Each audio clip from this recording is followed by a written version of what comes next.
I decided to sell my wife's car 6 months after she passed, but when I opened the glove box, my name is Jesse and I'm from Boston, Massachusetts. I'm 26 and here's a story I need to get off my chest. Was supposed to be a straightforward transaction, a clean sale. A few months had passed, long enough, they said. Long enough to move on, to let go, to breathe again. The automobile had been sitting in the garage like a monument. It still smelled like her, a faint perfume, vanilla and something synthetic.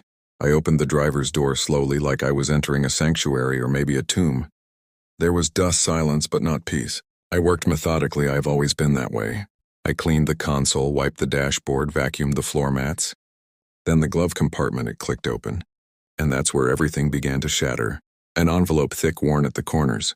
My name was on it, handwritten in her careful slanted script. I stared at it. Time stopped. Lauren never left me letters. Not when she was alive. She hated goodbyes. My fingers trembled just once before I caught myself. I opened it. Inside was a photograph and behind it a hotel receipt. 3 nights, a beachfront resort. The name of a man I had never met but recognized instantly because I had seen him once before. At her memorial, standing in the back, crying harder than I did. I sat there for an hour in her vehicle staring at the photo. It was candid, too intimate to be posed.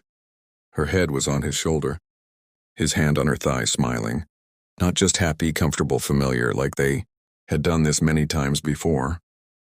The date on the receipt was a few months before she passed away. A few months before the accident. She told me she was on a retreat, needed space. I gave it to her. How dumb. But I wasn't angry, not then. No, what I felt was quieter, colder, like ice spreading under my skin. Something did not add up. Her texts from that week had been strange, overly polite, a little distant, but I wrote it off as stress. Now I read them again. Every word looked like a falsehood. I searched his name. I found him. There was no wedding ring in any photos, but he posted a tribute to her the day she died. Forever L, just L. No last name, no tags. But I knew she was in his heart and in his bed while I was waiting for her to come home. I didn't confront anyone, not yet. Instead, I studied, analyzed. Every corner of her life became a crime scene. Old emails, hidden folders, archived messages.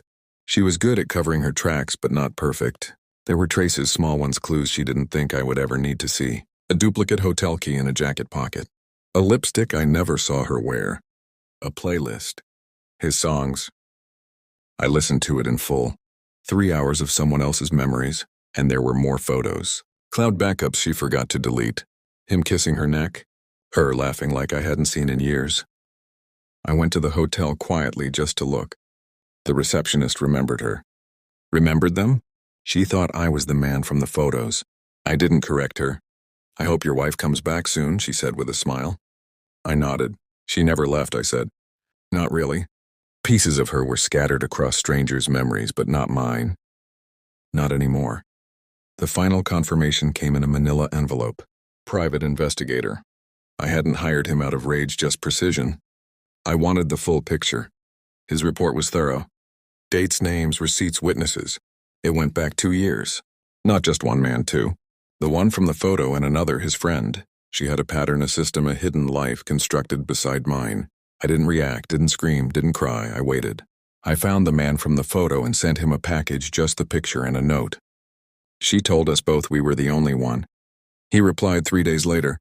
I didn't know. I'm sorry, I didn't answer. I wasn't looking for an apology. I was making sure he knew. Her sister invited me to a memorial dinner. A few months. Friends, family stories. I went. Clean shirt, shaved, calm. Everyone smiled at me like I was the grieving husband, still grieving.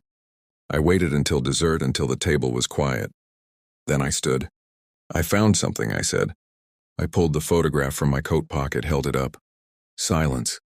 Her mother gasped. Her sister looked away. I walked over to the man who gave a speech about how faithful she had been. I laid the picture in front of him. No more lies, I said softly. No anger, just the truth. Then I left. The air behind me fractured. Voices rose. Chairs scraped the floor, but I didn't turn back, not once. I sold the car the next day. I didn't even clean the passenger seat. The man shook my hand and said it was in good shape. I nodded. It wasn't, but he didn't need to know that. As I walked home, I passed a mirror in a shop window, looked at myself. I didn't look like a widower or a victim. I looked like someone who knew the truth and wasn't burdened by it anymore. She took my affection and buried it somewhere I will never find. So I returned the favor. Final price, one photograph in silence. I still sleep well most night. Subscribe now, or I'll start posting videos of me singing karaoke at 3 a.m. And trust me, nobody wants that.